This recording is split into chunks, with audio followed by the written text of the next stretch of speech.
C'est mieux là? Oui. Donc je vous présente l'association France-Amérique latine. Je suis Natalia du comité Toulouse. Donc l'association elle a plus de 50 ans déjà. Et elle est née les années 70. En fait, aussi c'était à cause de la solidarité avec l'unité populaire au Chili. Donc c'est déjà un truc symbolique pour ce soir aussi. Et, donc c'est une association nationale. Elle a plusieurs comités au niveau régional. Donc nous, on est le comité Toulouse qui a une trentaine d'années, si je ne me trompe pas. Et on a toujours fait des projets de solidarité. Et dernièrement, on a aujourd'hui un projet avec le Brésil et, qui est financé par la région Toulouse. Et on a fait des conférences, on a un festival qui a déjà 10 ans, qui s'appelle Latinodoc. Donc ça passe en novembre, on va faire la publicité. On a des réseaux sociaux si vous voulez voir, on a le Facebook. Et donc aujourd'hui on a Franck avec nous au comité Toulouse, avant de faire partie du comité Grenoble. Et donc il y a toujours des activités. On a aussi en tant qu'association une revue qui s'appelle FALMAC. Et c'est une revue qui est assez intéressante. Et elle a toujours la conjoncture de l'Amérique latine. Donc vous pouvez le regarder, on a une petite table dehors si vous voulez regarder. Et sinon, si vous adhérez à l'association, vous adhérez aussi à avoir l'adhésion, ça compte la revue FALMAC aussi. Donc si vous voulez, c'est aussi ouvert aussi. S'il y a des gens qui veulent participer aussi, on est assez ouvert pour discuter et passer les informations déjà. Voilà. Donc, si vous voulez plus d'informations par rapport à le comité Toulouse et national aussi, on aura la petite table dehors. Voilà, je crois que j'ai fait tout le tour. Oui. Et aujourd'hui, ce soir, c'est Franck qui nous présente un peu la conjoncture de Chili. Moi, je suis chilienne, donc si je peux peut-être introduire un peu avec quelques mots. Et ce qui se passe au Chili aujourd'hui, c'est super. Elle l'applaudit. C'est assez étonnant. En tout cas, mon ressenti en tant que chilienne, c'est assez étonnant et on a de l'espoir, mais à la fois on ne sait pas comment va se passer. C'est assez étrange ce qui se passe, donc c'est quand même bon de faire une conférence et pour pouvoir bien comprendre les enjeux de tout ce qui se passe au Chili. Mais en tout cas, le peuple chilien está muy esperanzado. Et donc on verra la suite. Bon, je laisse Franck.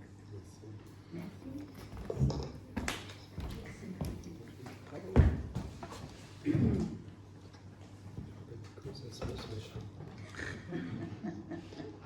Pourtant, je l'utilise tous les jours. C'est comme ça, non? Ouais, Oui. comme ça. Ok. Donc bonsoir à toutes et tous. Merci Natalia, merci donc à France et Amérique latine, aux amis du monde diplomatique, à l'Université populaire de Toulouse et aux bijoux de nous accueillir.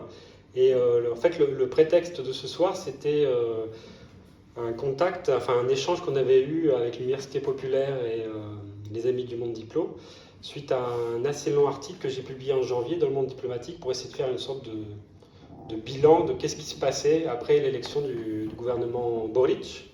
Donc si vous voulez y revenir, il est disponible dans la version papier aussi sur le site. Bon, pour l'instant, pour les abonnés, mais bientôt il sera diffusé largement. Ça, c'est Aïna, qui est aussi franco-chilienne. Et donc, le papier s'appelait... on a eu un débat d'ailleurs avec le Monde Diplo sur comment intituler ce papier, cet article. Et finalement, il s'est appelé « Tout commence au Chili ». Moi, j'avais envie de mettre un point d'interrogation à la fin du titre. Finalement, on ne l'a pas mis. Mais l'idée, c'est voilà, de réfléchir un peu où est-ce qu'on en est aujourd'hui, en sachant que vous avez suivi, hein, il y a eu un bouleversement quand même assez important depuis 2019 dans donc ce pays du cône sud, avec des grosses avancées sociales et démocratiques, et en même temps, comme le disait Natalia, avec de nombreux doutes sur la profondeur, l'amplitude des transformations en cours, en sachant, là aussi, j'enfonce quelques portes ouvertes, mais il faut y revenir, que le pays a souvent été qualifié de laboratoire hein, du néolibéralisme à l'échelle latino-américaine, et parfois même à l'échelle mondiale. Il y avait un bouquin, il y a quelques années maintenant, de Noami Klein, Le capitalisme du désastre, hein, la théorie du choc, qui montrait bien à quoi le Chili, d'une certaine manière, était un pays pionnier dans l'installation du néolibéralisme dans une période dictatoriale et autoritaire, celle de Pinochet, et en ouvrant finalement à l'échelle régionale puis internationale ce qu'on a appelé ensuite le capitalisme néolibéral ou le néolibéralisme. C'est vrai que souvent, depuis la France, on parlait tout à l'heure de France-Amérique latine, de ses 50 ans, de la solidarité avec l'unité populaire.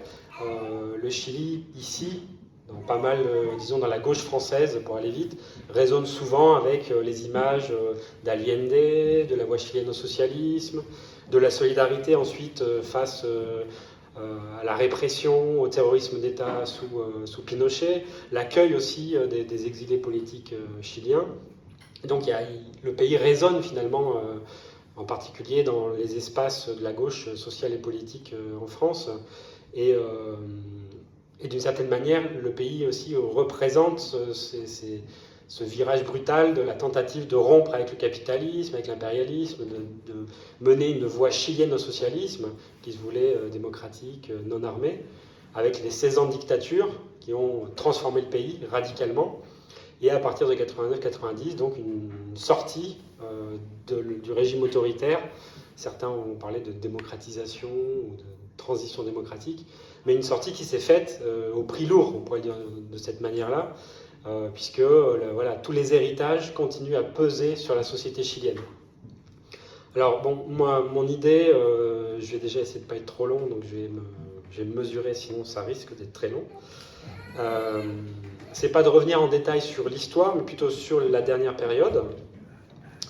Pour comprendre où est-ce qu'on en est aujourd'hui, essayer un peu de voir à quel point la grande révolte d'octobre 2019 a commencé à tout chambouler dans ce Chili néolibéral, et en quel sens, d'une part, l'élection d'une convention constitutionnelle pour avoir une nouvelle constitution, donc, et d'autre part, l'élection d'un gouvernement de gauche, mené par Gabriel Boric, qui a 35 ans donc, marque un nouveau cycle historique dans ce pays qui, jusque-là, était vraiment, j'insiste, le bon élève du néolibéralisme. Vous aurez remarqué, par exemple, quand on parlait du tournant à gauche en Amérique latine dans les années 2000, il y avait Evo Morales en Bolivie, Rafael Correa en Équateur, Chavez au Venezuela, même Lula au Brésil. On parlait donc d'une vague rose. C'était pas la révolution, mais il y avait voilà, des gauches au pouvoir. Le Chili est toujours resté bien ancré de l'autre côté de la cordillère, dans le néolibéralisme, et dans les dernières périodes, en plus gouverné par une droite conservatrice dure, avec à sa tête Sebastián Piñera, donc un président vraiment qui incarne le grand patronat dans le pays, qui est un peu une sorte de Berlusconi à la chilienne, qui est multimillionnaire, qui contrôlait des clubs de foot, des compagnies d'aviation, les médias, etc. Donc là, aujourd'hui, on est quand même dans une toute autre période, et c'est ça qui est intéressant de réfléchir, c'est comment on en est arrivé là, quelles sont les perspectives finalement dans les prochains mois, les prochaines années, en essayant en tout cas de dresser quelques perspectives, et peut-être aussi tirer quelques leçons de quelle manière l'expérience chilienne, une fois de plus, peut nous faire réfléchir sur ce qui se passe ici en France. Le Chili reste proche, en ce sens, comme on disait dans les années 70, le Chili est proche, au sens où on peut réfléchir, nous, ici, sur ce qui se passe là-bas, de la même manière que les Chiliens, les Chiliennes, ont réfléchi, par exemple, à l'expérience Podemos, à l'expérience grecque, etc., pour penser les reconfigurations de la gauche dans le pays. Donc, moi, ça fait très longtemps que je travaille sur le Chili, que j'écris sur le Chili. J'ai vécu plusieurs années au Chili dans les 15 dernières années. Mais donc, il faut le préciser, ça fait plus de 2 ans et demi que je ne vais pas au Chili. Donc ça, c'est déjà une limite. Je suis en contact permanent avec des copains, des camarades sur place, qui me permet de suivre au jour le jour ce qui se passe là-bas. Et aussi en lisant la presse, en voyant les dynamiques des mouvements sociaux. L'article du Monde Diplo de janvier, il essayait de traiter vraiment le moment présent, la conjoncture. Avant de faire ça, je vous propose donc trois points. Revenir très rapidement sur la dernière période, disons les 30 dernières années, mais juste en donnant quelques points de chronologie. Ensuite, développer qu'est-ce qui s'est passé à partir d'octobre 2019 et la grande révolte populaire qu'il y a eu. Et finalement, creuser plutôt aujourd'hui donc le nouveau gouvernement, l'état des mouvements sociaux et le projet de nouvelle constitution. J'essaierai aussi de vous montrer quelques images. Je pense que parfois les images elles parlent beaucoup mieux que ceux qui prétendent les commenter d'ailleurs. Par exemple, je vous en mettrai plusieurs images qui vont circuler. Celle-ci, c'est Sabine Greppo, une photographe, qui, vous allez voir défiler un bouquin qu'elle est en train de sortir, d'ailleurs que France Amérique Latine soutient, qui est disponible en version papier. Et vous allez avoir quelques images sur cette grande révolte d'octobre 2019, qui est le point en fait central de tout ça. De mon point de vue, si on reparle du Chili, c'est justement parce qu'il y a eu cette révolte d'octobre 2019. Si on peut parler d'une nouvelle constitution, c'est aussi grâce à cette ouverture politique, ce surgissement par en bas. Et d'une certaine manière, mais de manière assez différée, l'élection de Boric est aussi un effet finalement de cette rupture sociale et politique de la révolte de 2019. Et j'insiste, Boric n'est pas le produit direct de cette révolte, et c'est là-dessus aussi que je reviendrai. Alors, s'il y a un mot qui a résonné très fortement, justement, pendant octobre, au sein des mobilisations, des manifs, c'est peu à peu cette idée que no son 30 pesos, son 30 años. Donc, l'idée que c'était pas à cause de l'augmentation de 30 centimes du prix du métro que les jeunes étaient dans la rue, et ensuite les précaires, les secteurs, les travailleurs, les classes moyennes précarisées, endettées. C'était pas à cause de cette petite augmentation, c'était surtout 30 années d'une démocratie néolibérale qui a accumulé le mal-être, le rejet aussi d'une partie des citoyens, des travailleurs, des jeunes chiliens et chiliennes. Et donc c'est intéressant quand même de revenir là-dessus, parce que quand il y a eu la fin de la dictature en 89-90, très souvent le Chili était présenté comme le pays modèle, un peu comme l'Espagne d'une certaine manière, de la transition réussie, qui s'est faite finalement de manière pacifiée, négociée. On avait réussi à mettre de côté le Parti communiste, on avait réussi à empêcher que les acteurs qui voulaient une révolution à l'époque, et en terminer avec Pinochet, y compris par les armes, avaient été défaits. Et donc, c'est les secteurs de la société civile et politique les plus modérés, les socialistes rénovés, la démocratie chrétienne, qui ont négocié avec la droite, avec les militaires, pour sortir de la dictature. Et ça, très souvent, au sein des classes dominantes latino-américaines, c'était vraiment présenté comme la grande réussite chilienne. C'est-à-dire, on a mis fin à la dictature, on a repris un régime démocratique libéral, représentatif, et en même temps, sans qu'il y ait de rupture nette, révolutionnaire dans ce cas-là, sans qu'il y ait de violence, et tout en maintenant une grande continuité aussi sur le modèle économique, qui était loué par les élites latino-américaines, les classes dominantes chiliennes, mais globalement latino-américaines. Donc c'est vraiment pendant la dictature que naît l'idée du Chili, jaguar de l'Amérique latine, qui a réussi la croissance économique, la modernisation du pays, etc. etc.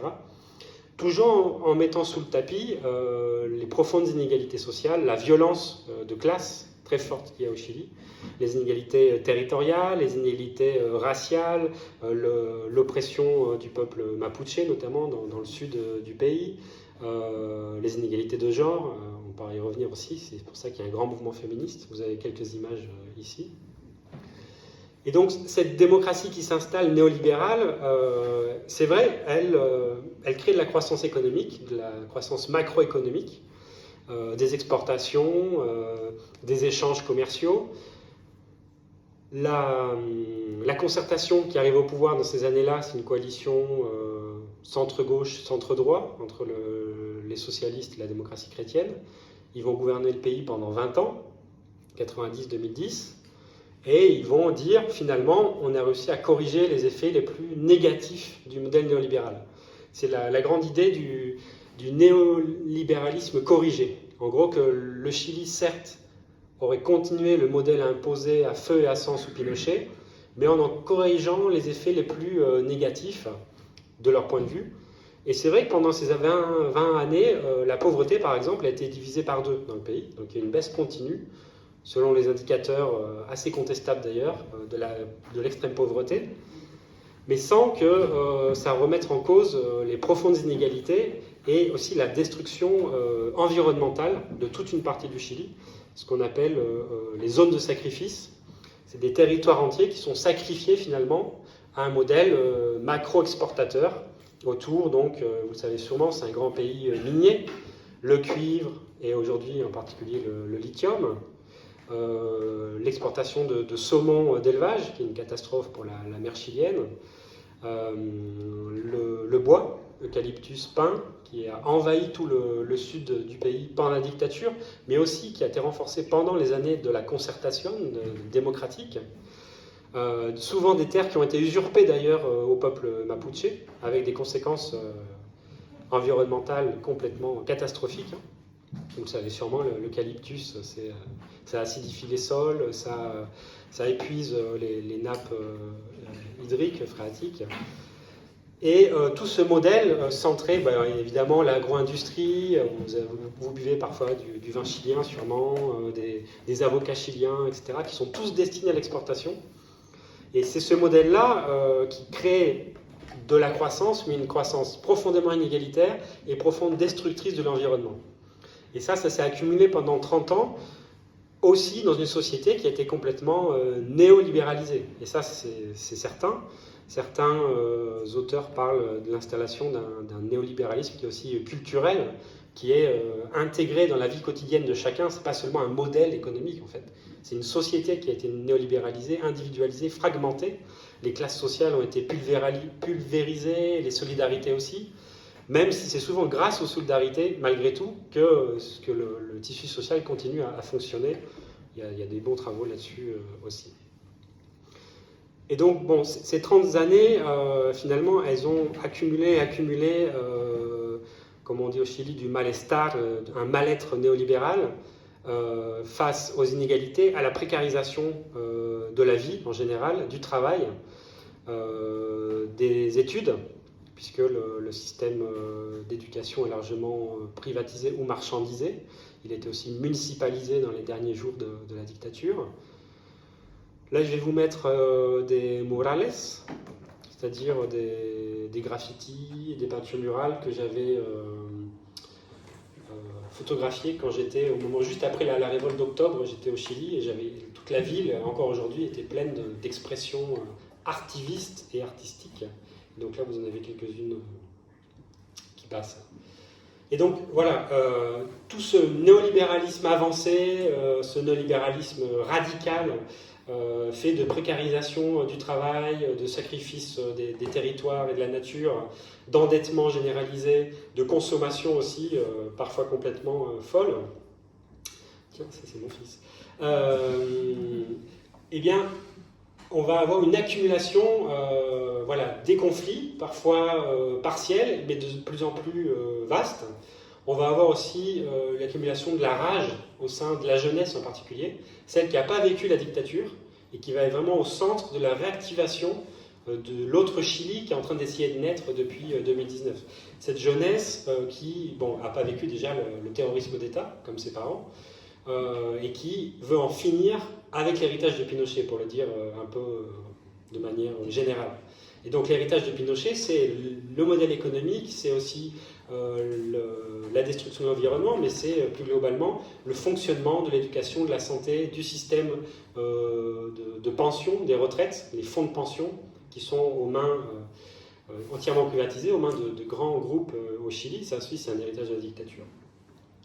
Et donc, à partir des années 2006-2007, il va commencer à s'accumuler des fissures du néolibéralisme, par en haut et par en bas, pour le dire vite. Par en haut, la multiplication de cas de corruption, de scandales dans l'église, chez les carabiniers, où on vole massivement, donc sur la gendarmerie si vous voulez. Corruption au Parlement, des grands groupes économiques qui graissent la patte de députés, notamment sur la pêche par exemple, sur l'activité minière. Et tout ça, ça commence à sortir par tous les pores en fait, du système politique. Ça crée du rejet, de la crise de légitimité, comme disent les politistes parfois. Mais c'est aussi par en bas. C'est ça qui est intéressant, c'est que depuis les années 2006-2007, il va vraiment avoir une nouvelle génération de mouvements sociaux qui évidemment héritent ils ne sortent pas, c'est pas une génération spontanée. Il y a eu des grandes luttes contre la dictature, il y a eu des grandes luttes dès les années 90, mais à partir de 2005-2006, on voit vraiment des mouvements qui s'amplifient, qui deviennent plus costauds aussi, et à peu près dans tous les champs sociaux. On pourrait rappeler les mineurs, les sous-traitants de Codelco, par exemple, la grande entreprise minière du cuivre, en 2006, qui vont mener des luttes très radicales, qui vont bloquer les routes, s'affronter avec la police. Ça crée une vraie crise politique dans un pays qui a 25% de la réserve de cuivre mondiale. Évidemment, quand vous bloquez l'extraction du cuivre, c'est un petit impact, pas seulement au niveau local ni régional, c'est un impact mondial. Donc là, il y a eu des luttes dans les secteurs stratégiques de l'activité minière, des ports, puisque c'est une économie néolibérale exportatrice. Quand on bloque les ports, là aussi on bloque un maillon de la chaîne très important. Donc ça, c'est dans l'espace syndical, un espace syndical qui malgré tout a été ravagé évidemment par la dictature, par la répression et par un code du travail qui est un des plus régressifs de l'Amérique latine. En gros, pour faire une grève légale au Chili, c'est quasiment impossible en fait aujourd'hui. C'est un des défis d'ailleurs du prochain gouvernement. Mais on a aussi la réactivation des luttes. Alors là, c'est pas une réactivation, il y a le maintien des résistances mapuche qui viennent d'une histoire très longue, qui viennent aussi de l'histoire du néolibéralisme plus courte, et qui viennent de la lutte contre cette démocratie qui a continué à opprimer en fait un peuple, les Mapuches en particulier, sans qu'il y ait de restitution massive de terres, sans reconnaître leur droit à l'autodétermination, sans reconnaître leur droit à l'autonomie, par exemple dans l'espace de la justice. Il y a eu des petites avancées, je ne dis pas qu'il n'y a rien eu, il y a eu des petites avancées dans ces années 90-2000, souvent le fruit de mobilisation d'ailleurs, sur la reconnaissance du multiculturalisme, sur le bilinguisme à l'école, etc. Mais sur le cœur du problème, qui sont celles de la terre, de l'autodétermination, le peuple mapuche reste un peuple opprimé par l'État chilien démocratique. Donc là, il y a un autre acteur très très important pour comprendre ces fissures du néolibéralisme. Et puis, d'autres acteurs qui vont être clés dans la dernière période, c'est les nouvelles luttes féministes, notamment à partir de 2016. Vous vous rappelez peut-être de Ni Una Menos en Argentine. Il y a eu un grand mouvement féministe très très important du côté argentin, suite au massacre d'une jeune femme. Et il y a eu des conséquences de l'autre côté de la cordillère, dès 2016. Les premiers cabildos, assemblées féministas. Et ça va déborder sur un mai féministe en 2018, où il va y avoir une occupation massive de plus de 10 universités, parfois pendant des mois. Et ce mai féministe, il est vraiment venu faire trembler en fait quelque chose qui est aussi au cœur du modèle néolibéral, c'est le patriarcat. Le patriarcat et son articulation au capitalisme néolibéral, aux inégalités sociales, aux inégalités raciales. Donc ceux qui hurlent à l'intersectionnalité, étudiez le Chili, On voit très bien comment fonctionne l'intersection des dominations, des oppressions, et aussi les réactivations des résistances dans ces intersections-là. Et le mouvement féministe, vraiment, il a été clé parce qu'il a remis au centre du débat, par exemple, la question de la grève féministe, qui a été un grand succès en mars 2019. Il y a eu plus de 2 millions de féministes qui ont défilé et qui ont réclamé, revendiqué l'idée de la grève. Et ce n'est pas une petite chose dans un pays où faire la grève est devenu quasiment... en gros, quand on fait la grève au Chili, on prend beaucoup de risques de la répression, de perdre son travail, etc. Et se remettre à revendiquer la figure de la grève au sein du mouvement féministe, mais en la faisant déborder très largement l'espace productif, en parlant de la reproduction sociale, en parlant de l'espace de la consommation, des relations sociales de sexe, de l'autodétermination des corps, c'était là aussi très très important. Et un dernier aspect, parmi d'autres, c'est les retraités. Donc l'autre maillon de la chaîne, il y avait les jeunes qui étaient très fortement mobilisés, mais aussi les retraités, qui ont commencé à dire « mais on est en train de crever ». Dans ces années 2005-2010, en fait, c'est toute la génération des retraités qui avait vécu la privatisation massive des retraites sous Pinochet, qui avait vu leur retraite, toute leur retraite, passer à des fonds de pension, sans qu'ils aient le choix d'ailleurs, sauf les militaires, qui ont gardé leur petite cagnotte publique par répartition, comme par hasard. Tous les autres, tous les travailleurs ont dû passer aux fonds de pension. Des fonds de pension qui se sont engraissés sur les retraites des salariés, des travailleurs, et avec un retour, un taux de réversion complètement minimal. Au Chili, le salaire minimum aujourd'hui, c'est autour de $390. Avec $390, on ne peut pas vivre à Santiago. Enfin si, il y a plein de gens qui vivent, mais on survit, on galère, on est obligé de vivre avec ses fils, sa mère, dans des espaces confinés, et c'est très difficile. Aujourd'hui, les retraités des fonds de pension à la Pinochet, c'est le frère de Sébastien Piñera, l'actuel président, qui avait privatisé d'ailleurs, qui était ministre de la dictature, qui a privatisé toutes les les retraites. Il y a de nombreux retraités qui vivent avec 140, 180, $200, qui ont des retraites aussi petites que ça, et qui obligent à continuer à travailler ou à avoir la solidarité des enfants, de la famille. Et donc, il a commencé là aussi à s'activer un mouvement des mobilisations des retraités, No Más AFP. Donc, en gros, plus de fonds de pension, on n'en veut plus, on veut vivre dignement après avoir travaillé pendant 45 ans, 50 ans, en sachant que le taux horaire de la semaine de travail au Chili, toutes les dernières années, c'était 44 heures officielles, mais la majeure partie des travailleurs travaillent plutôt 47, 48 heures par semaine. Donc là, il y a une autre discussion actuelle sur passer aux 40 heures. Donc voilà, cette réactivation par en bas des luttes, elle explique aussi comment on en arrive à 2019.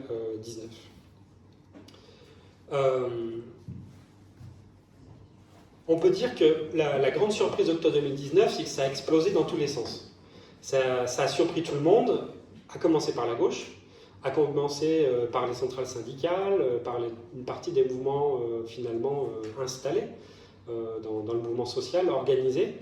Et c'est pour ça qu'on s'est mis à parler de el estallido social, cette idée d'explosion sociale qui a inondé les rues de Santiago, mais en fait de tout le pays, même de tout petits villages. C'est ça qui a été vraiment super impressionnant et intéressant. Donc effectivement, en octobre 2019, ça part d'abord de l'augmentation du prix du transport et ça va déborder complètement ces revendications pour passer sur la précarisation du travail, les salaires, l'endettement, qui est quelque chose d'essentiel, et aussi la Constitution. Parce qu'un des éléments de continuité de la dictature de Pinochet en démocratie, c'est le maintien de la Constitution de Pinochet jusqu'à nos jours. Il y a eu des réformes constitutionnelles, mais la Constitution, elle, est restée en place. Le cœur de la Constitution, qui est d'ailleurs une Constitution clairement néolibérale, qui met au cœur de la rédaction, de la Carta Magna, la question de la propriété privée et d'un rôle de l'État qui doit être le plus réduit possible. Un État subsidiaire, c'est-à-dire qui n'intervient que là où le marché n'intervient pas. Cette Constitution-là, elle s'est maintenue, et donc c'est une des marques de la continuité finalement autoritaire en démocratie. Et c'était un point aussi d'unification du mouvement. Mais il faut insister que ce n'était pas le seul, que les mobilisations d'octobre 2019 elles partent aussi et surtout sur des questions sociales, des demandes sociales, sur la précarité, le coût de la vie, le coût des transports, les retraites, l'éducation. Et la Constitution, elle était déjà dans l'air hein, depuis des années, en fait depuis 90. C'était une promesse d'ailleurs de la concertation qui a gouverné, qui n'a jamais mis en place une assemblée constituante. Donc tous ces acteurs-là en 2019, ils commencent à se mobiliser face à la répression du gouvernement Piñera. Il faut rappeler que la répression a été massive. Les jeunes, ils avaient appelé par Facebook, par les réseaux sociaux, à sauter les tourniquets et à arrêter de payer le métro qui était de plus en plus cher.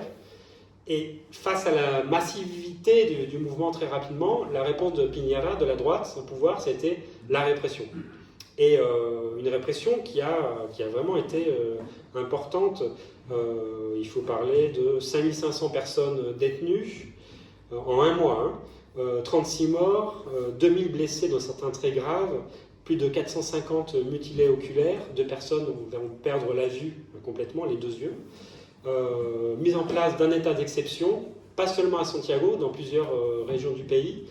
Il y a eu même un moment de militarisation, là c'est des carabiniers, donc c'est une police déjà militarisée, qui a un fort héritage de la dictature dans ses pratiques d'ailleurs, mais à un moment donné, Piñera a appelé les militaires dans la rue, ce qui a vraiment impacté très fortement, notamment les parents de ces jeunes mobilisés, qui se sont rappelés immédiatement, évidemment, de la dictature, puisqu'il n'y avait pas eu un tel déploiement militaire depuis le temps de la dictature. Et donc la répression a été massive, et en même temps la réponse de la société civile mobilisée a aussi été massive.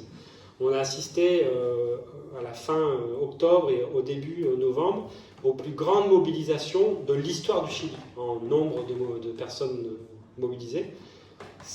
Pour ceux qui connaissent un peu l'unité populaire, c'est quand même impressionnant. Parce que durant l'unité populaire sous Allende, on avait déjà des manifs complètement géantes. Par exemple celle d'août 73. Mais là, bon, la population évidemment est plus nombreuse aujourd'hui. Il y a plus de Chiliens, de Chiliennes, 17 millions de personnes. Mais on a eu des mobilisations dans tout le pays à plusieurs millions de personnes. On a parfois eu presque un tiers des adultes de Santiago qui défilaient dans la rue. Vous vous rendez compte quand même ce que ça signifie en termes de ras-le-bol généralisé. Et c'est ça en fait qui a fait exploser tous les équilibres sociaux et politiques de cette transition pactée de néolibérale des années 90. Et ça s'est brisé à ce moment-là. Et je pense que c'est octobre 2019 qui explique vraiment l'ouverture d'un nouveau cycle politique. Et donc j'en viens plutôt au moment plus actuel. Il faut bien voir que, évidemment, les classes dominantes chiliennes, elles sont extrêmement consolidées. Certains disent que c'est une des bourgeoisies les plus stables de l'Amérique latine, qui a toujours réussi à s'adapter à différents moments politiques pour maintenir son hégémonie. Et là, après la dictature et 30 ans de néolibéralisme, évidemment, ils ont les coups des franches. C'est vraiment une économie et une société oligarchique. C'est une vingtaine de familles qui vraiment dominent l'ensemble du système économique en alliance avec les capitaux internationaux. Bon, j'ai les chiffres quelque part par là, mais c'est vraiment 0,01% des ultra-riches chiliens dominent à eux seuls un tiers du patrimoine, par exemple. Les 0,01%. Donc là, on parle d'ultra-riches en France, et c'est pour ça que c'est intéressant aussi. On parle du président des riches. Là, c'est le président des ultra riches, si vous voulez, et vraiment des secteurs capitalistes qui dominent les secteurs les plus importants de l'économie chilienne, avec des relais permanents au sein du système médiatique, qui est complètement dominé par 2 grands groupes, et qui dominent la radio, la presse, la télévision, et des relais directement dans tous les partis, du centre-gauche jusqu'à la droite pinochetiste. Mais face à l'ampleur de la mobilisation, en fait, tout a tremblé, tout l'édifice s'est mis à trembler, et Piñera a failli d'ailleurs être destitué par la rue, ce qui aurait d'ailleurs pas été une surprise d'une certaine manière, si on se rappelle que dans la région, en Bolivie, en Équateur, en Argentine dans les années 2000, il y a eu plusieurs gouvernements qui ont été jetés par la rue, qui ont été destitués par en bas. Mais on était au Chili. Et là, au Chili, finalement, tentation et la tentative des dominants, ça a été de dire, bon là on est au bord de la rupture, une rupture qui peut aller beaucoup plus loin, donc il va falloir essayer de canaliser et de donner une sorte d'air institutionnel à ces grandes mobilisations pour voir si on arrive à stabiliser la situation. Et en face, évidemment, pour les acteurs sociaux, le calcul c'était jusqu'où on peut aller en vivant une telle répression, en étant mobilisé pendant un mois et demi, et on sait que les mobilisations ne peuvent pas se maintenir au top en permanence, et comment on peut déboucher politiquement suite à ces milliers d'assemblées territoriales, à la mise en place de nouveaux espaces de discussion dans les quartiers, à l'affrontement systématique avec la police pour se défendre face à la répression. Et une porte de sortie, ça a été donc l'accord pour la paix et la nouvelle constitution qui a été signé en novembre 2019 par une grande partie du Parlement, dont Gabriel Boric, celui qui vient d'être élu président, qui a fait le pari de négocier avec la droite chilienne et avec le centre un accord qui donnerait une issue institutionnelle à la crise politique et sociale, et surtout à la crise sociale. Ce qui est intéressant aujourd'hui, c'est vrai qu'il y a une Boric mania tellement importante qu'on a peut-être oublié, mais à ce moment-là, Boric, il a été largement rejeté par le mouvement social. Sa cocina, on a parlé de la cocina d'une cuisine à porte fermée entre parlementaires pour essayer de trouver une issue à la crise. Il y a toute une partie du mouvement social qui a désavoué Gabriel Boric à ce moment-là. Alors, qui est Gabriel Boric ?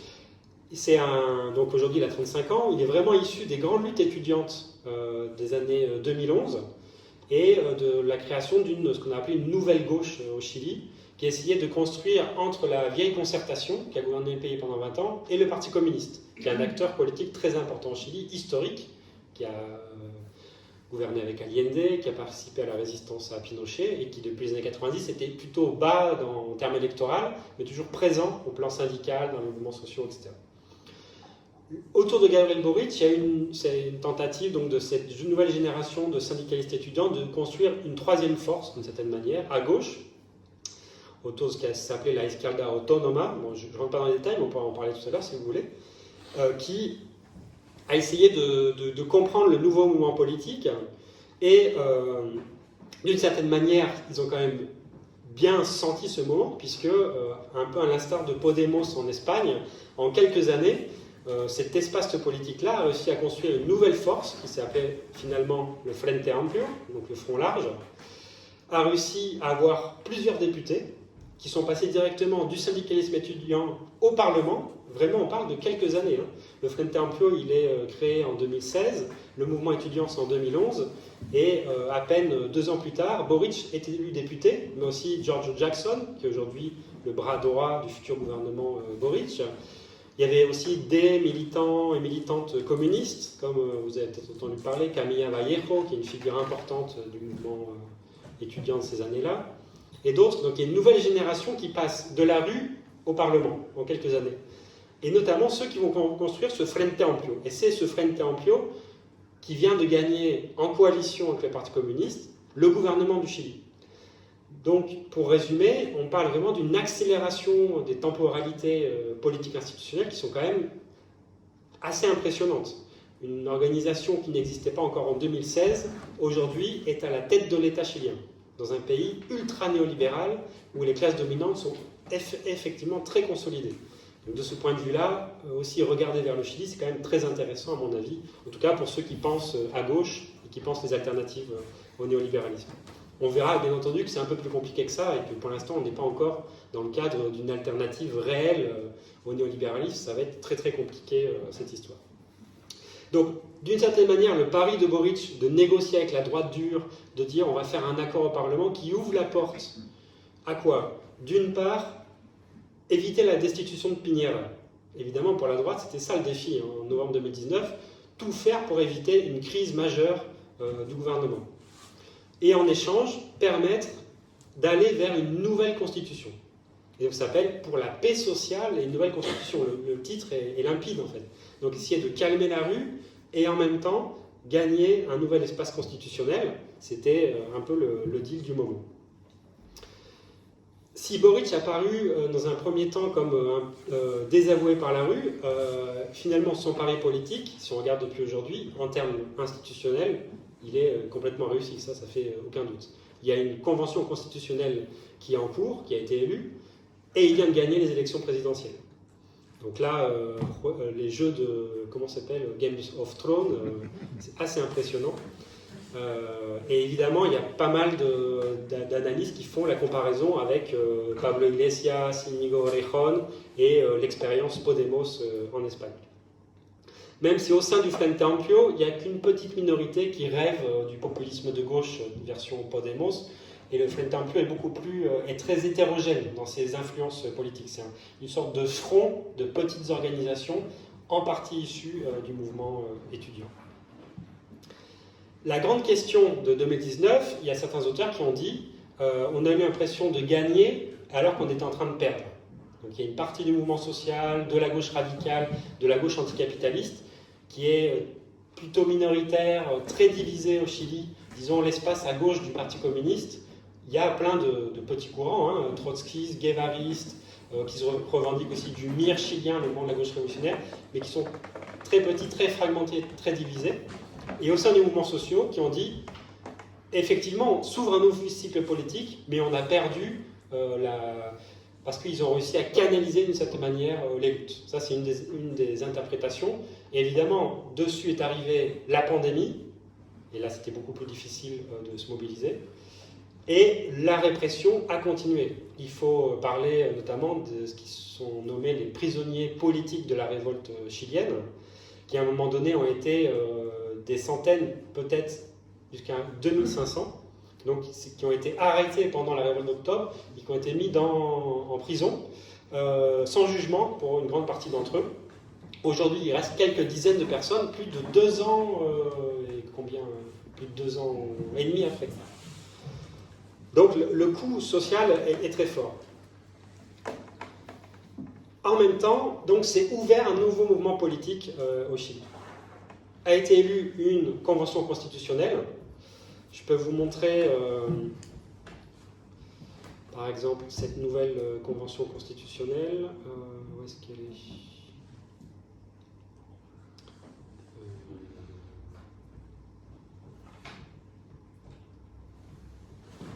Vous voyez, en haut à droite. Non, mais ça, c'est du texte. J'avais une carte. Parce que ce qui est intéressant de voir de la Convention, c'est que finalement, comment ça se fait ça ?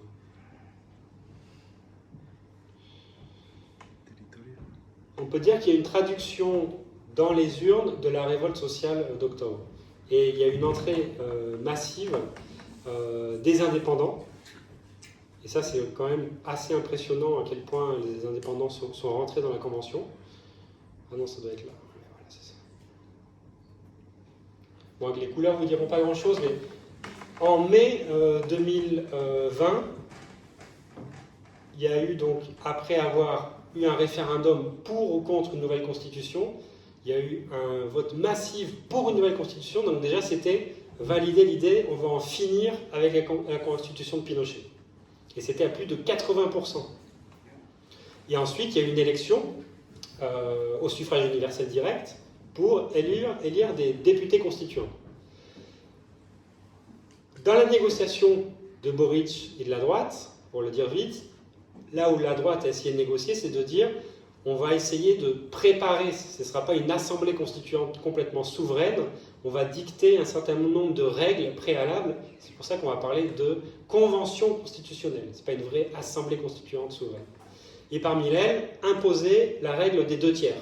Ça, c'était le grand truc de la droite, dire tous les articles doivent être approuvés aux 2 tiers, en pensant que ça permettrait de mettre un verrou en fait, sur la future constitution, puisque la droite, historiquement au Chili, pèse 1 tiers, voire 40% de l'espace politique, parfois plus.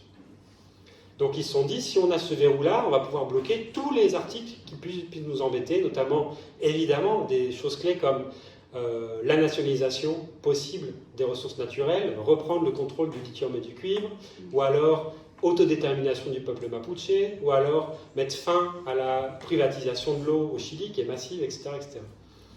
Sauf que dans les urnes, la révolte aussi s'est exprimée pendant la convention.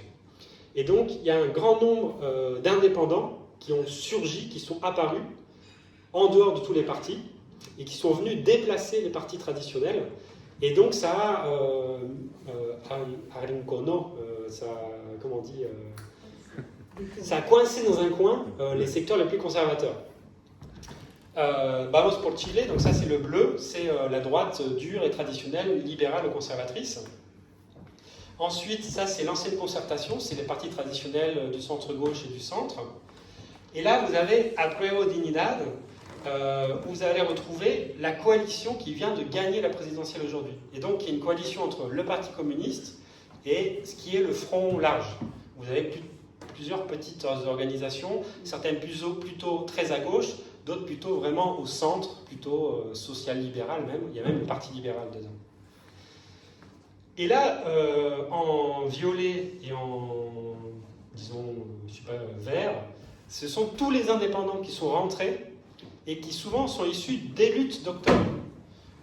Certains n'ont aucune expérience politique préalable, de nombreux d'entre eux, donc ça s'appelle les indépendants. Certains, ils sont apparus dans la chaleur des luttes d'octobre, donc j'en parle toujours, mais je vais le redire, vous avez la Tia Pikachu, donc, vous voyez Pikachu, non? Où il y a une femme d'en bas, précaire, elle est chauffeuse, le matin, elle va chercher des gamins à l'école. Très mal payés, hein, c'est vraiment des travaux très précaires. Et son gamin, qui jouait sur le portable, un jour il a acheté plein de déguisements Pikachu, mais des vrais déguisements, des grands. Et donc il ne savait pas quoi en faire, elle avait ça dans un coin, et quand elle a éclaté octobre, elle a commencé à se déguiser en Pikachu. Il est devenu une figure des luttes, parce qu'elle allait au contact avec la police, elle était vraiment courageuse. Elle est députée constituante. Vous avez le dino aussi, dinosaure, déguisé en dinosaure. Et plein d'autres, vraiment qui sont issus d'en bas, sans expérience syndicale, sociale, politique. Aujourd'hui, sont députées constituantes au sein de ce qu'on a appelé la liste du peuple, et aujourd'hui qui a été reconfigurée parce qu'il y a eu plein de conflits internes. Et une autre conquête, c'est parité totale, femmes-hommes. Il y a même eu plus de femmes élues que d'hommes, et du fait d'une règle idiote, certaines femmes ont dû rendre leur siège à des hommes pour qu'il y ait une parité égale, puisqu'il y avait c'était parité égale, sans possibilité qu'il y ait plus de femmes que d'hommes. Et aussi une autre conquête des luttes mapuche, c'est des sièges réservés pour les peuples autochtones. Pas que mapuche, Diaguitas et autres. Et donc, d'une certaine manière, aujourd'hui, la pointe avancée d'octobre 2019 dans les institutions, dans les nouvelles institutions, c'est cette convention constitutionnelle. Et j'en dirai quelques mots, mais là je suis en train de parler trop longtemps. Donc je parle ensuite de l'autre événement politique important, c'est évidemment la présidentielle. Lors de la présidentielle, la situation a été beaucoup plus compliquée. On pensait qu'elle allait se répéter potentiellement, en tout cas à gauche, cette irruption finalement dans les urnes. Finalement, c'est le feu d'octobre qui est là, qui se traduit institutionnellement de certaine manière. Évidemment, dans le cadre d'une élection présidentielle et parlementaire, alors que les grandes machines partisanes sont actives et qu'on re-rentre dans un cycle politique plus traditionnel, on est quand même revenu en partie vers les partis, disons, historiques conservateurs, pensaient qu'ils allaient redominer le jeu. Et là, la surprise, ça a été, vous l'avez peut-être vu, c'est qu'au premier tour, il y a un acteur qui n'était pas un acteur d'octobre évidemment, mais qui n'était pas non plus un acteur historique de la droite chilienne, c'est l'extrême droite. Au premier tour des élections, on s'est retrouvé avec un effondrement, pour le dire vite, des partis traditionnels. En tout cas, ils se sont retrouvés en 3e, 4e, 5e ligne, et sur le devant de la scène, Antonio Cast, avec presque 28% des voix, et cette nouvelle gauche, alliée au Parti communiste, avec Gabriel Boric, 26% des voix. Le troisième homme, c'est aussi un nouveau venu, enfin en partie un nouveau venu, en tout cas il ne fait pas partie des partis traditionnels. Donc vous vous retrouvez avec les partis qui ont gouverné le pays pendant 30 ans, Sichel, la droite néolibérale, et Provoste, la démocratie chrétienne, vraiment derrière. Donc là, il y a quand même effondrement des partis traditionnels, et en même temps, la surprise, c'est l'ampleur de ce qu'a réussi à construire l'extrême droite en peu de temps. C'est un peu un outsider, il a réussi à dépasser tout le monde, notamment la droite, sur sa droite, en faisant une campagne sur le retour à l'ordre. Donc d'une certaine manière, Cast, c'est la contre-offensive de la droite face à Octobre, avec une promesse forte de ordre social, xénophobie, mano dura, donc contrôle militarisé des luttes mapuche dans le sud, un discours qui n'hésite pas à revendiquer, y compris l'héritage de la dictature. Alors ensuite, il a essayé un peu de modérer son discours, mais c'est vraiment une extrême droite militariste, xénophobe, antiféministe, profondément religieuse, et qui avait donc comme objectif vraiment fermer la parenthèse. C'était ça, Cast. Fermer tout ce qui s'est passé depuis 2019. Et en face, Boric, qui a revendiqué à la fois 2019 et en même temps essayé d'occuper un espace, disons, entre la gauche et ensuite plutôt vers le centre-gauche. On reste dans des moments politiques où environ 50% de l'électorat ne va pas voter. Donc ça, c'est quand même pas une petite donnée. À chaque fois, pour la constituante, toutes les dernières élections, y compris pour la présidentielle au premier tour, on a au premier tour 53% des personnes qui ne vont pas voter, et notamment dans les classes populaires. Donc structurellement, le rejet du système politique est toujours là, ça c'est clair. Et en même temps, au deuxième tour, vous l'avez vu, ce qu'a réussi à faire la coalition donc, du Parti communiste du Front Ample, c'est mobiliser largement, notamment dans ces secteurs abstentionnistes, pour gagner dans les quartiers, gagner dans les territoires, notamment en dehors de Santiago, et faire un saut de presque 8 points pour finalement gagner très largement l'élection face à Cast. Je ne me rappelle plus si j'ai un camembert là-dessus à vous montrer, mais c'est una vuelta, voilà.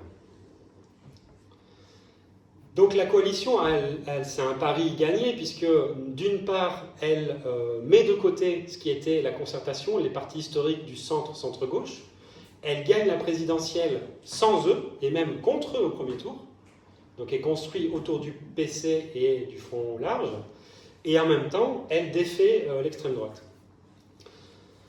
J'en finis là-dessus. Sur quel programme ? Le programme assumé de Boric, c'était répondre aux demandes sociales fortes qu'il y a dans le pays, reconstruire un système de retraite avec une entité publique, poser la question d'un modèle dit vert, donc reconnaître en tout cas la crise écologique, avoir une nouvelle fiscalité à hauteur initialement de 8 points du PIB de la richesse nationale, taxer notamment les hauts revenus et l'activité minière, mais ça reste quand même un programme pas de rupture révolutionnaire, évidemment. Et comme l'a dit dernièrement Camilla Vallejo, qui aujourd'hui est donc porte-parole du gouvernement et ministre, on a formé finalement un gouvernement de centre-gauche. Donc il y a évidemment de la déception par rapport de là où on est parti, et en même temps beaucoup d'espoir face à un néolibéralisme qui est toujours massif au Chili. Ce qu'il faut souligner, c'est qu'entre les deux tours, Boric a profondément modéré son discours. Il a joué au centre, c'est un classique de toute façon.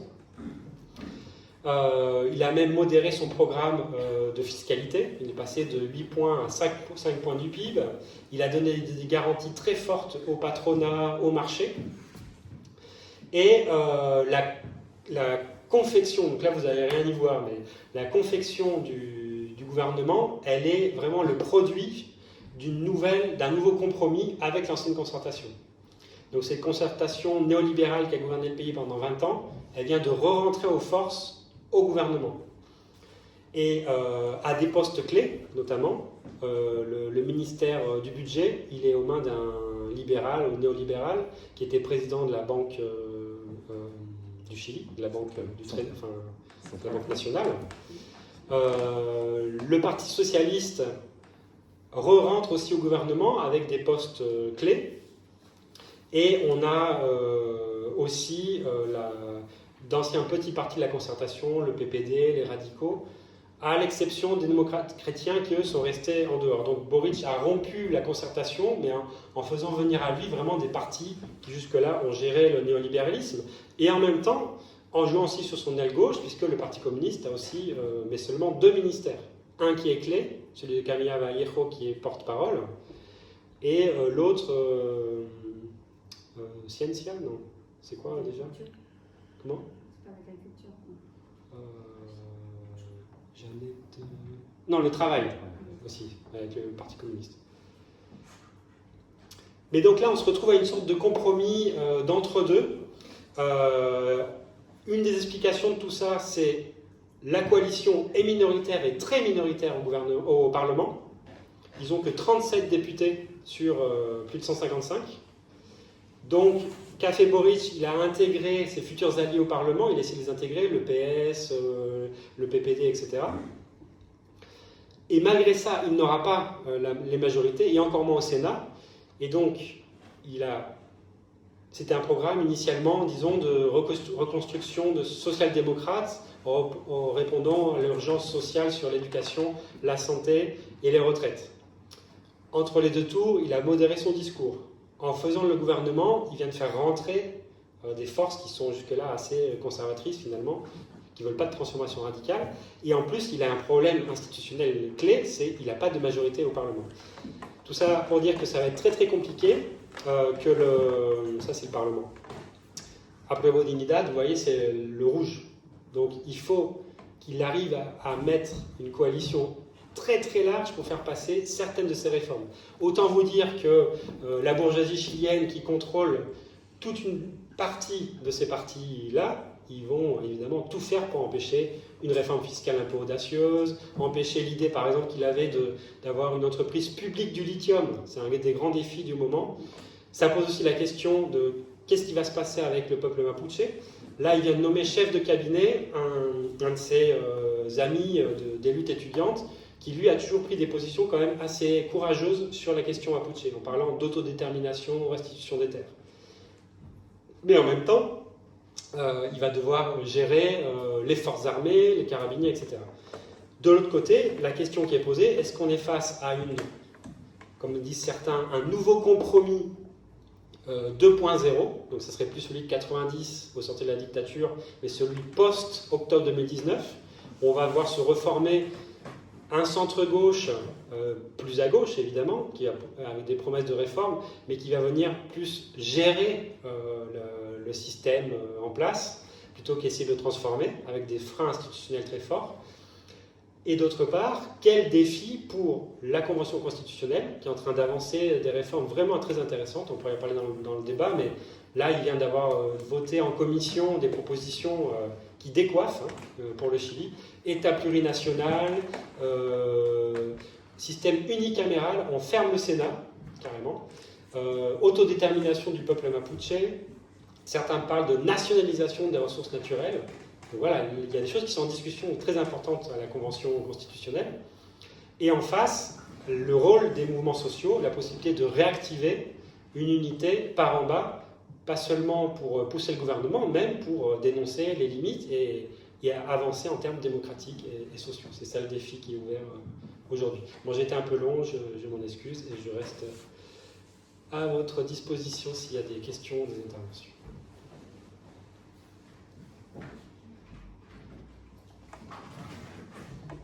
Le débat est ouvert. Si vous voulez intervenir, vous le faites, vous posez des questions, vous donnez votre point de vue, tout est possible.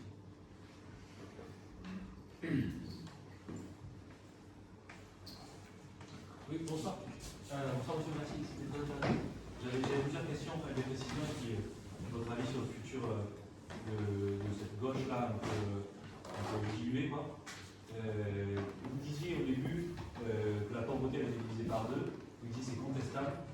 Vous m'entendez divise par deux, ben, c'est par deux, donc c'est pas pour faire. Du coup, c'est quoi en fait divisé par deux pour vous? et pourquoi c'est contestable. Et puis vous parlez aussi beaucoup de... moi je fais des études en économie et du coup vous parliez de l'endettement. Je me demandais, alors l'endettement il est plus dans les grandes lignes apparemment de Boric, ou je sais pas, j'ai pas entendu. Du coup je me demandais est-ce que c'était toujours quelque chose de clé dans la gouvernance, dans le gouvernement de ce nouveau gouvernement, enfin, comment ils vont le gérer. Et d'ailleurs, si vous avez des chiffres là-dessus, j'ai pas compris. C'est quoi un endettement pour le Chili? Beaucoup, parce que s'ils font beaucoup d'exportations, dans ce cas-là, ils s'enrichissent. Donc je comprends pas en fait comment ils peuvent s'endetter. Voilà. Et puis en fait, j'avais une dernière question, c'était sur. Ouais, en fait, selon vous, qui c'est qui va gagner ou perdre là, dans l'histoire? Parce que vous dites qu'il n'y a plus moyen de. Enfin, il a tué trop son pouvoir, a priori, il ne pourra pas faire de réformes ambitieuses. Pour autant, il y a la Constitution qui arrive. Et en fait, c'est quoi? Il y a le loup dans la bergerie, ou il n'y a rien qui va pousser, ou c'est juste des effets de manche et puis il n'y aura plus rien parce que derrière la constitution des ressources naturelles, ça ne se fera jamais. Mais vous voyez, c'est quoi votre sentiment parce que vous êtes plus proche que nous quoi, du terrain? Voilà les questions en vrac. Merci. Avant de répondre, s'il y a une autre question, une autre point de vue. Aujourd'hui, c'est la vote pour la justice. Et je n'ai pas compris que cette histoire, ce dossier, qui est la problématique. Je pense qu'il va y avoir des votes, ils s'attendent que ces votes ne sont pas tous favorables. Mais je comprends les deux tiers. Si vous pouvez m'expliquer. Merci. Et aussi, j'ai bien entendu tous les mouvements là, mais votre résumé, votre sentiment, qu'est-ce qu'il y a de profondément novateur là-dedans qui peut éventuellement nous inspirer vous la Chili? Qu'est-ce qu'il y a de nouveau Une dernière question. Bonsoir, merci pour la présentation. Du coup, j'avais une petite question. Vous avez fait le rapprochement entre la concertation qui n'a pas pu aboutir dans une démocratie, et aujourd'hui, un sentiment quand même après la révolte, il y a eu le même problème. À l'époque, donc, il y avait en 89 et en 90 la peur d'un retournement des militaires.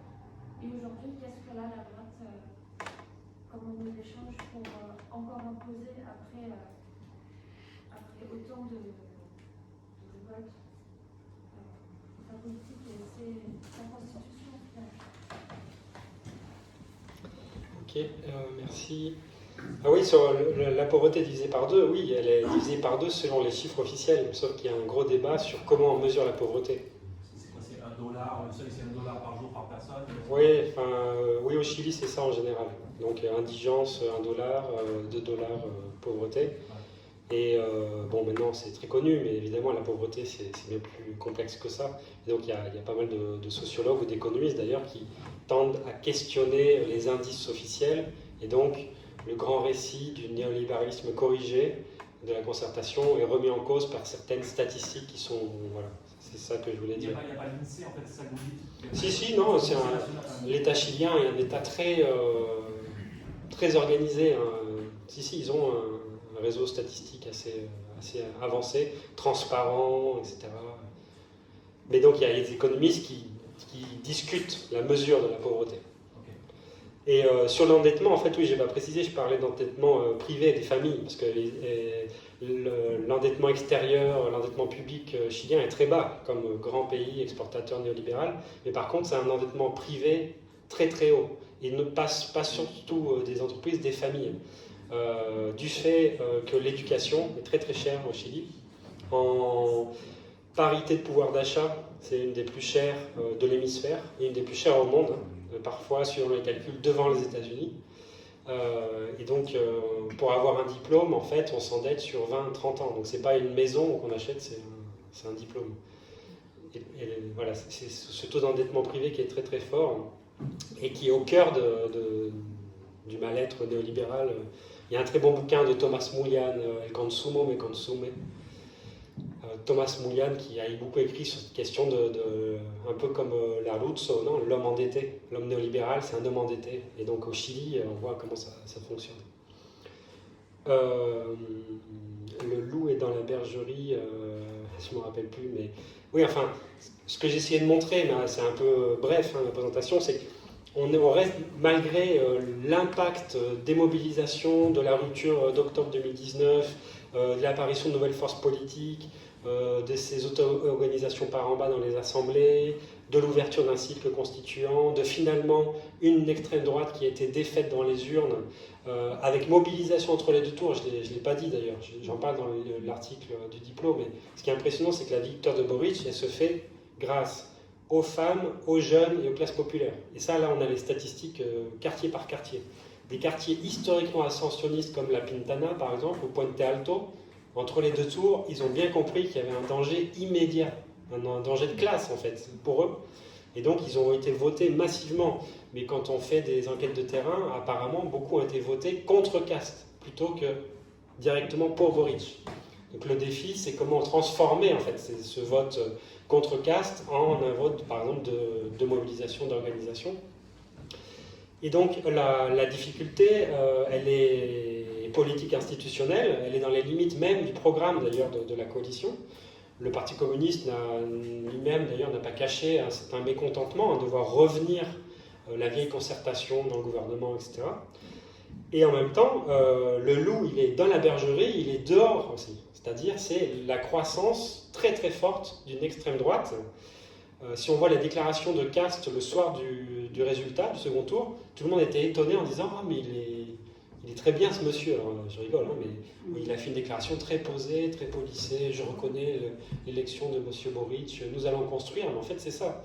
Il vient de rentrer au Parlement, il a 15 députés, 2 sénateurs, alors qu'il y a une mandature, il n'existait pas politiquement.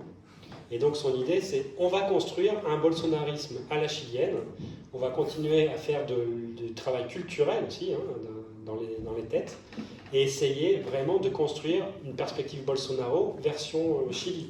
Donc le loup, il est là aussi. Si on a une gauche qui échoue aujourd'hui, le danger, c'est que le prochain, ça soit une extrême droite radicale, et dans un pays qui a vécu 16 ans de dictature, où les pratiques répressives sont massives, évidemment, c'est un danger immédiat.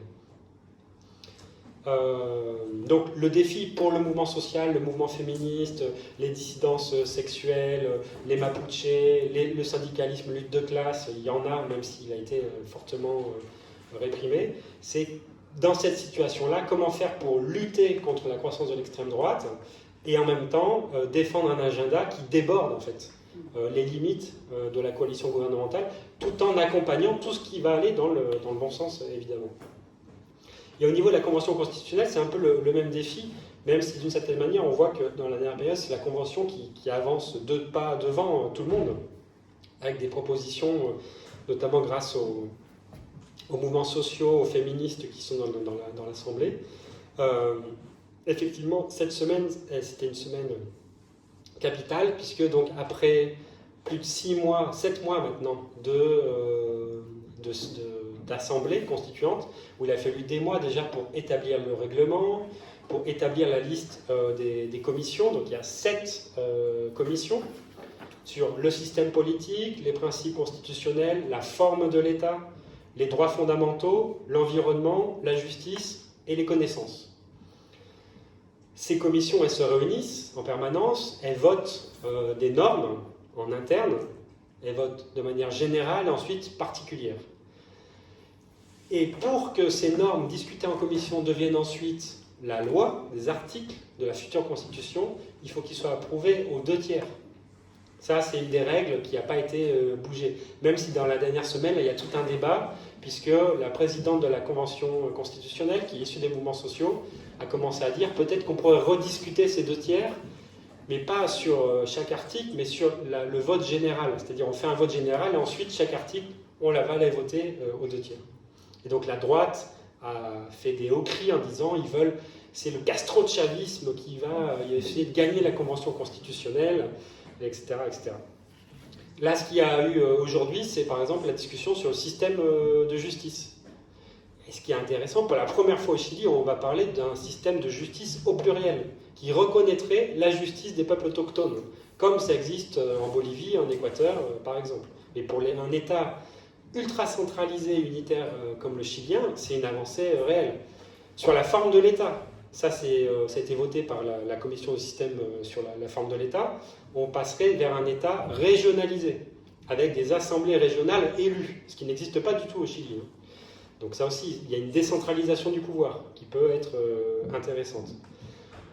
L'idée d'un État plurinational qui fait son chemin, qui, moi, à mon avis, serait au moins une des conquêtes en juillet et en septembre prochain, quand il va y avoir un référendum pour valider la nouvelle constitution, qui va reconnaître l'existence et le droit à l'autonomie des peuples autochtones. Ça aussi, ça serait vraiment intéressant.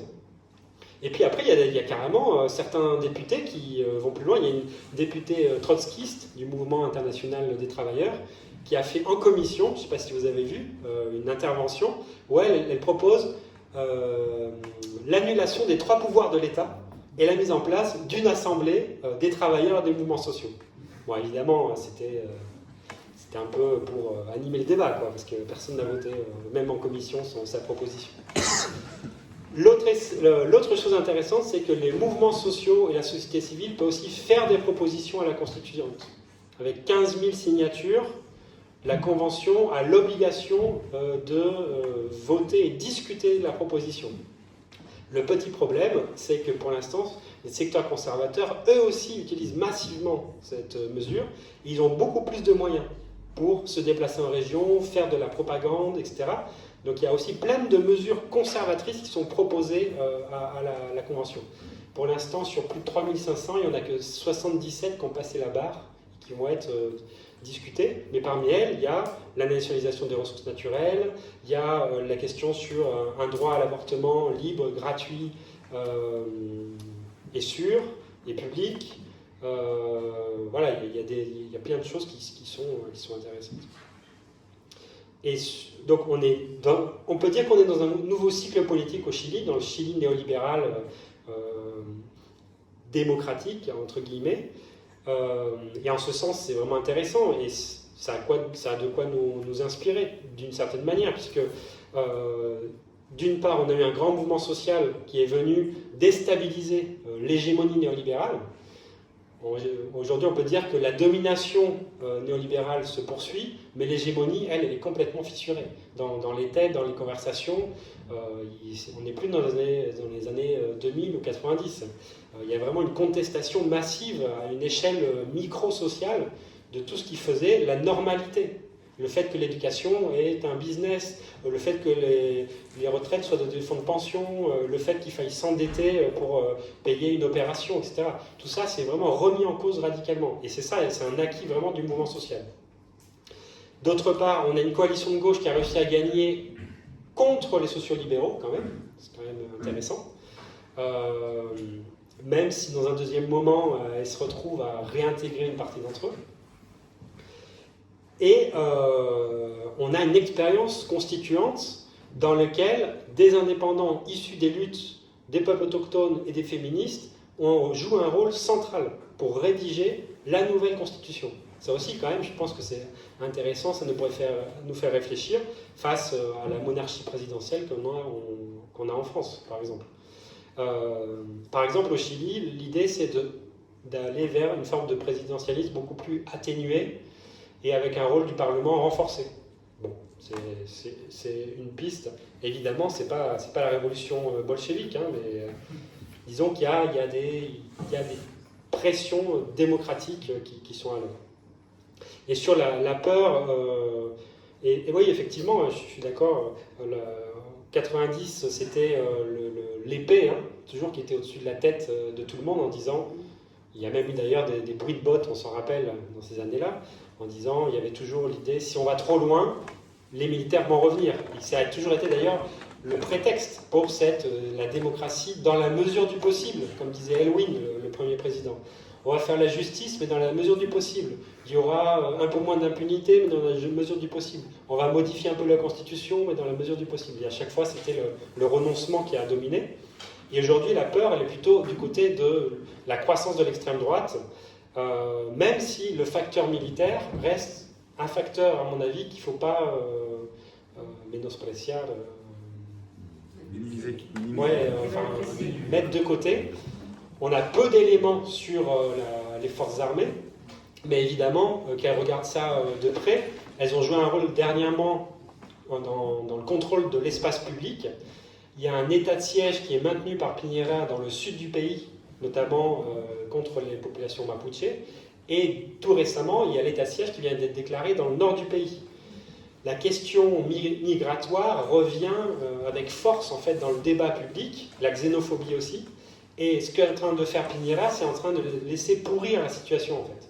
Le ministre des Affaires étrangères, carrément, lui, s'est barré en Espagne.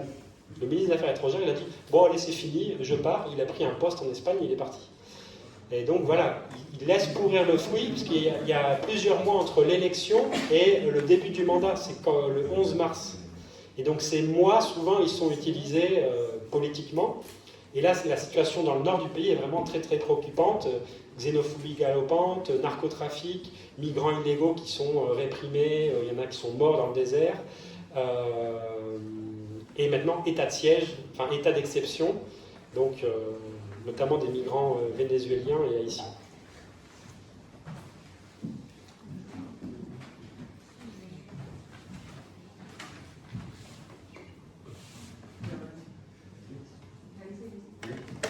Bon, avant tout, je pense que je voudrais rebondir dans la question que tu as posée. Je pense qu'en tant qu'économiste, il ne faut toujours pas envisager les choses d'une façon très linéaire. Je pense que la question de la dette, c'est une question hyper complexe et plus dans un état. Pourquoi la dette, c'est pas j'achète et je vends et c'est tout. Je pense que c'est aussi ça compte le fait et les choses qui passent actuellement, la question de l'inflation, par exemple, où justement, il ne s'agit pas simplement de ce que je vais vendre ou pas. Je pense que dans un pays comme le Chili ou l'Amérique latine, ils sont soumis à des politiques économiques surtout qui viennent des États-Unis surtout, où c'est la fait une banque centrale qui gère l'inflation, le niveau bas ou haut, et de mettre en place des politiques justement pour éviter que ça monte de plus. Donc les entreprises, bien sûr, ils s'achètent, on va dire qu'ils se financent d'une façon, et quand ils ont besoin, ils le jettent encore au marché.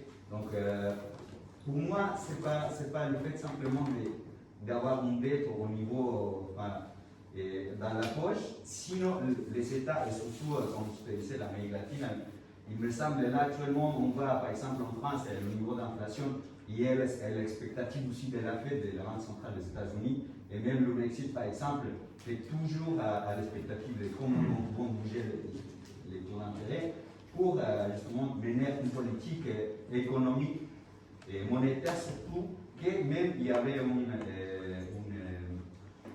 une personne ici en France qui avait étudié ce phénomène et qui disait justement qu'il ne faut pas approfondir surtout dans ce domaine, parce que je pense qu'il y a ni gagnant ni perdant, c'est le fait qu'il y a une classe qui possède ces facultés de décider comment on va gérer cette situation, et c'est toujours la classe dominante.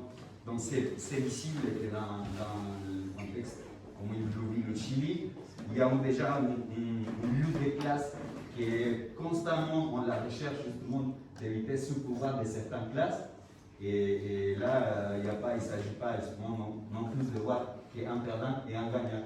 Jusqu'à maintenant, c'est une classe, et c'est la classe dominante qui continue à reproduire ces mêmes systèmes et qui mène ces conditions comme jusqu'à maintenant.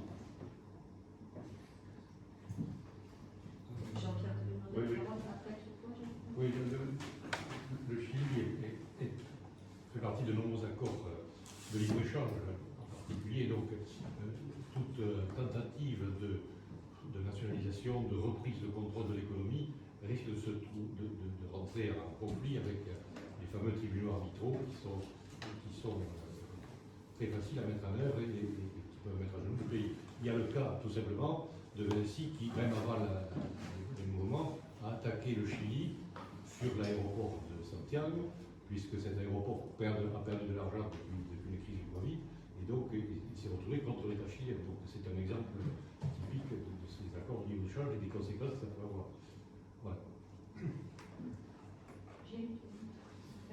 Quelqu'un d'autre après? Il y en a deux.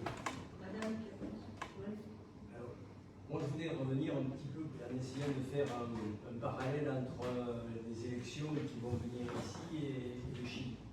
Quand vous gagnez une élection, c'est pas simple, mais c'est pas compliqué non plus. Ce qui est compliqué, c'est qu'est-ce qu'on fait une fois qu'on a gagné l'élection. Parce que on a vu ce qui s'est passé en Grèce, on a vu ce qui s'est passé en Espagne, on a vu ce qui s'est passé au Portugal. Et en définitive, ceux qui sont toujours trompés dans ces processus électoraux qu'on croit gagner, c'est toujours les mêmes et ça produit des frustrations, ça produit le fait que les classes populaires ne votent de moins en moins. Bon, voilà. Elles votent de moins en moins, mais si on prend le cas de la France, elles ne votent pas, mais elles ne font pas grève non plus, elles ne manifestent plus.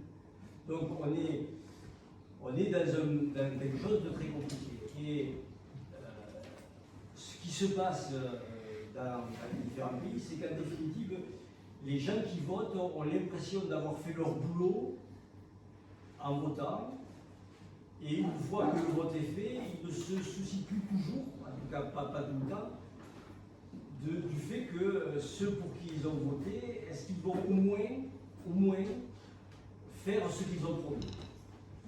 Vous vous rappelez en France, quand Macron a été élu, il y a plein de gens qui ont dit, bon, pour se débarrasser de Le Pen, on vote Macron et puis on s'occupera de lui une fois qu'on se sera débarrassé de Le Pen. Ça marche jamais, ça. Jamais ça marche. Et donc, la question que je me pose, est-ce qu'il y a aujourd'hui des contre-pouvoirs au Chili qui font que Boric ne pourra pas faire n'importe quoi? C'est-à-dire que la rue saura lui rappeler d'où il vient, pourquoi il a été élu, ou est-ce qu'on va assister à un délitement comme on a connu dans les pays que j'ai cités, notamment les pays européens que je connais, le pays sud-américain? Ou est-ce que, en définitive, c'est toujours la reproduction de la même histoire? C'est-à-dire que pendant une période, on a dit il y a toujours une alternance entre la droite et la gauche, et puis est-ce qu'aujourd'hui, cette alternance a pris une autre forme avec des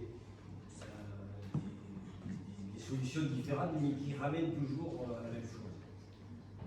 En question, madame? Merci pour cette présentation très complète. Moi, en fait, ce qui m'angoisse beaucoup, c'est le résultat de caste au second tour, parce qu'on parle beaucoup d'une victoire éclatante, mais on a quand même une droite à 44%, et je trouve ça assez inquiétant.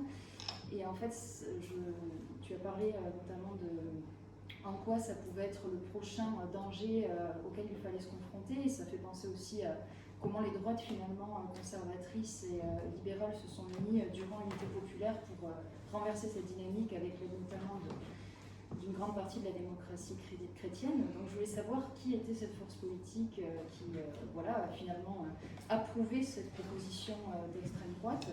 Est-ce qu'il y avait également des organisations, comme on peut le voir au Brésil, tu vas comparer peut-être avec le projet bolsonariste de cette extrême droite?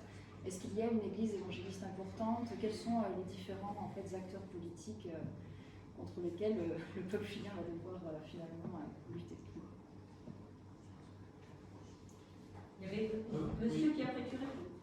Oui, j'ai juste une dernière question et puis une remarque. D'abord la question, je me posais, j'ai oublié une question, c'était celle par rapport au profil de Boric, M. Boric.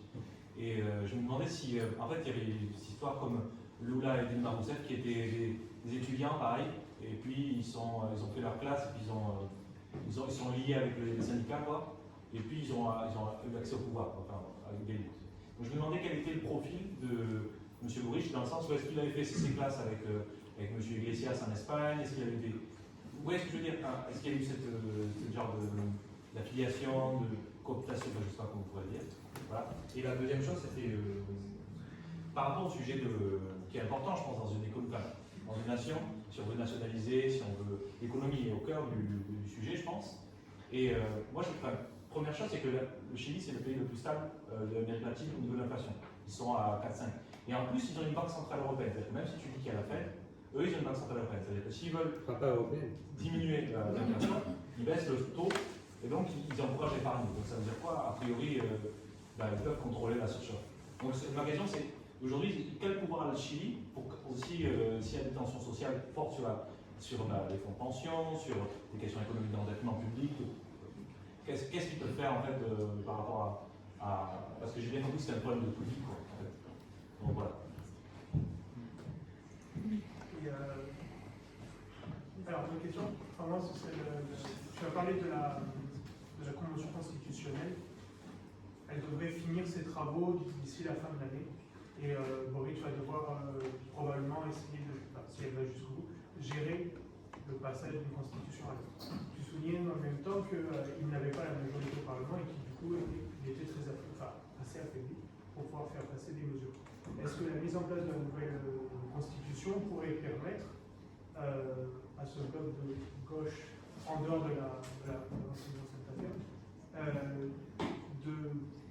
d'obtenir au moins une majorité relative au Parlement, voire une majorité? Ok, merci. Bonne question, et je ne prétends pas du tout répondre à tout. Mais juste, sur la question des traités de libre-échange et des liens du Chili avec la planète, déjà le Chili, c'est le pays au monde qui a signé le plus de traités de libre-échange, notamment pour le degré de néolibéralisation de son économie. Et c'est une question qui est au cœur des discussions actuelles dans la Convention. Parce que tout à l'heure, j'ai mentionné les 2 tiers comme un des éléments de l'accord de novembre 2019 donc pour passer à une nouvelle constitution. Une autre chose qui a été exigée par les secteurs libéraux, on va dire, c'est qu'on ne puisse toucher aux traités internationaux. Alors, certains disaient oui, mais heureusement, puisque le Chili a signé des traités internationaux sur la question des droits fondamentaux, par exemple. C'est la question des peuples autochtones, qui n'appliquent absolument pas d'ailleurs. Mais derrière, il y avait aussi tous les traités de libre-échange qui ont été signés par le Chili. Et donc, ce qu'a essayé d'imposer la droite, c'est qu'on ne puisse toucher à cette architecture internationale.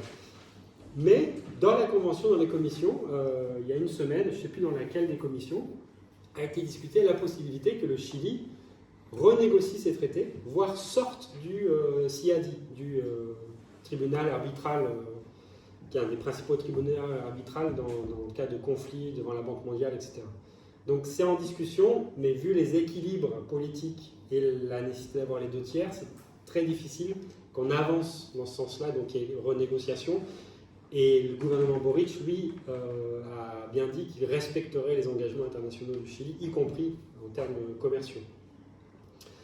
D'ailleurs, la ministre des Affaires étrangères qu'il a nommée fait grincer des dents, puisque c'est une ancienne responsable à l'Organisation des États américains, la OEA. Et alors une partie de la gauche trouve que c'est très bien, puisqu'elle a régulièrement dénoncé la situation des droits de l'homme au Nicaragua, au Venezuela, ce qui, à mon avis, elle a raison.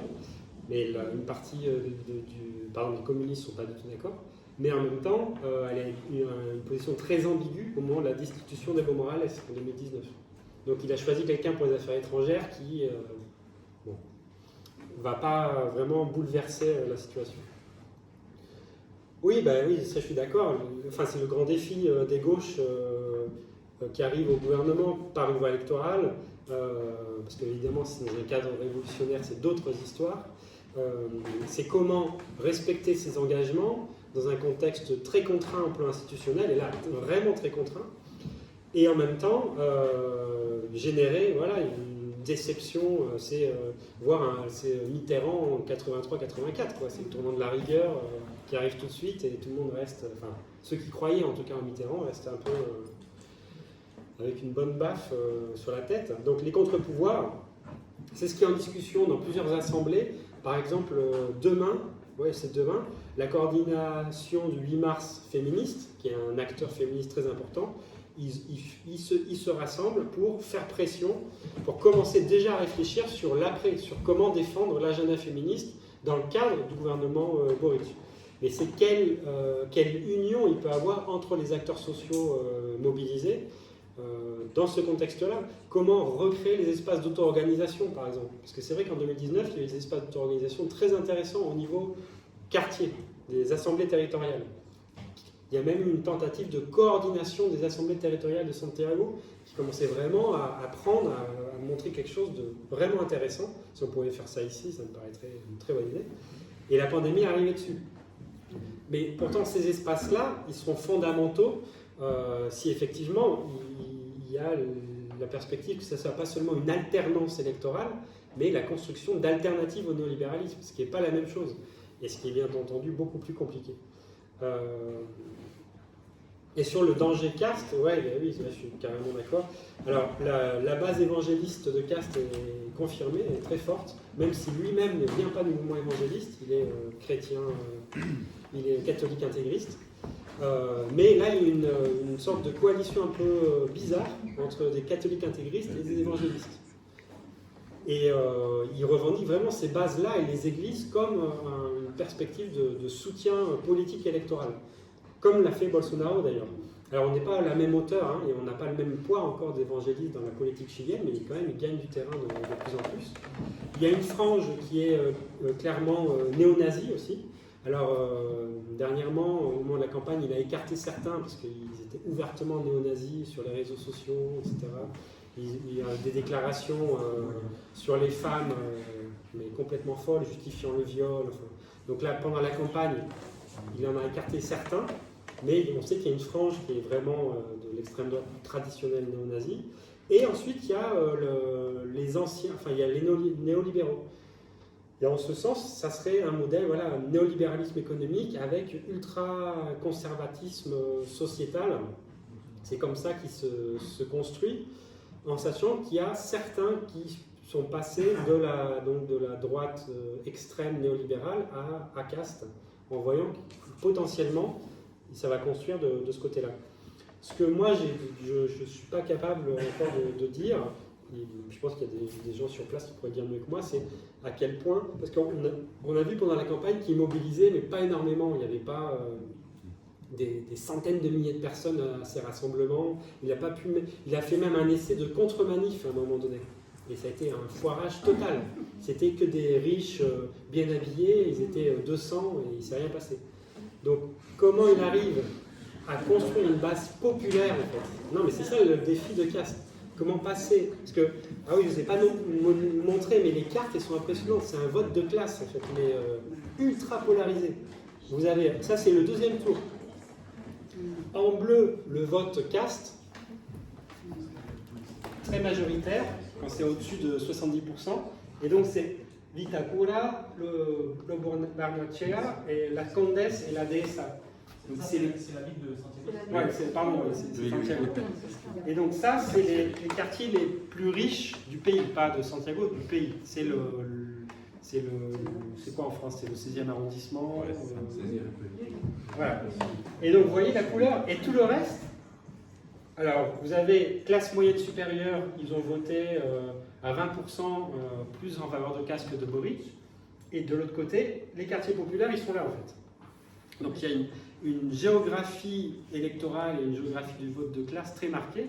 Et donc le défi de Caste, c'est de passer de l'Obornachea à la Pintana. En fait. Comment construire dans les classes populaires pour devenir un vrai bolsonarisme. Et c'est ce qu'il va essayer de faire dans les prochaines années, ça c'est sûr.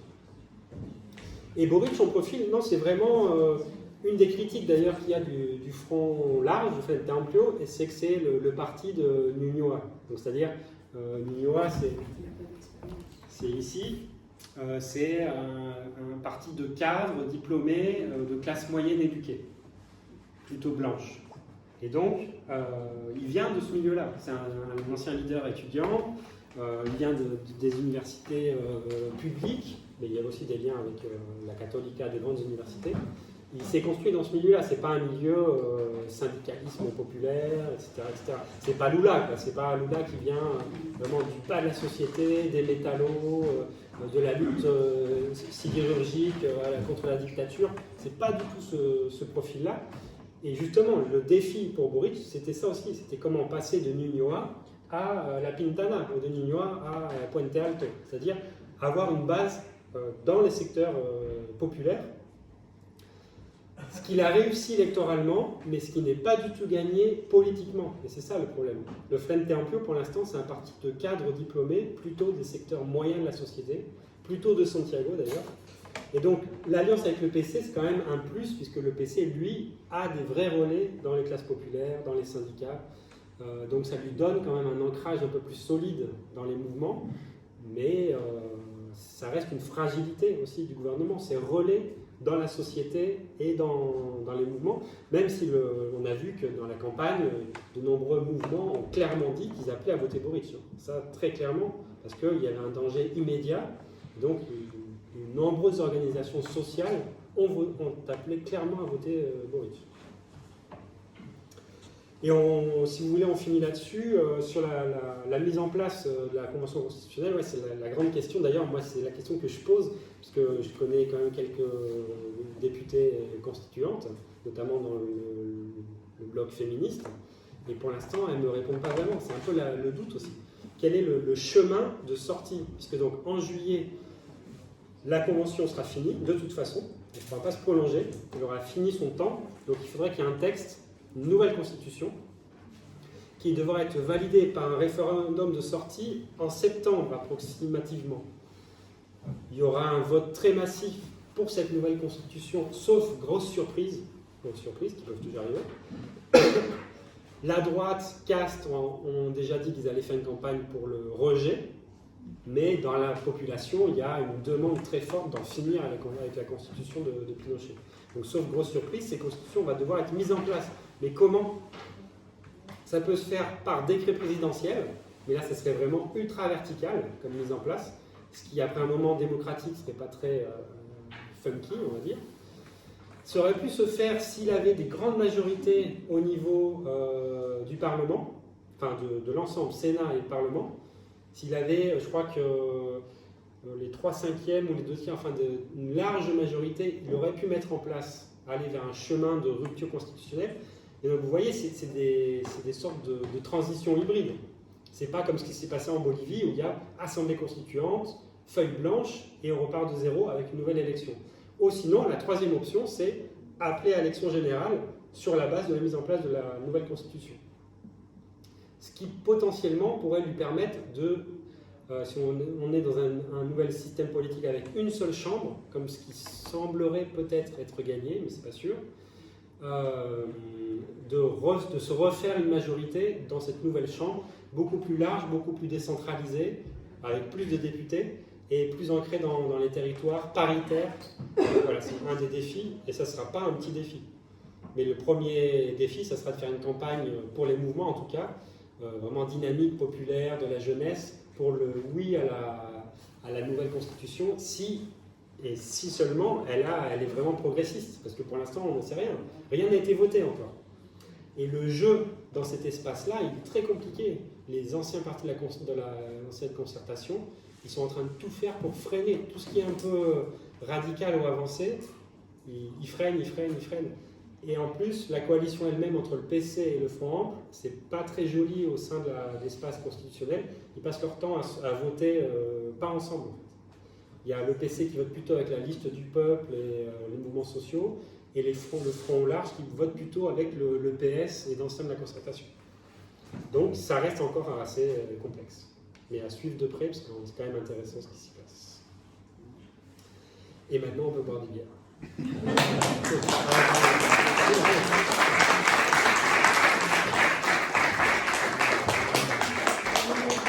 Donc voilà, en vous remerciant, il va y avoir des revues, une table de revues avec des livres aussi, si ça vous intéresse.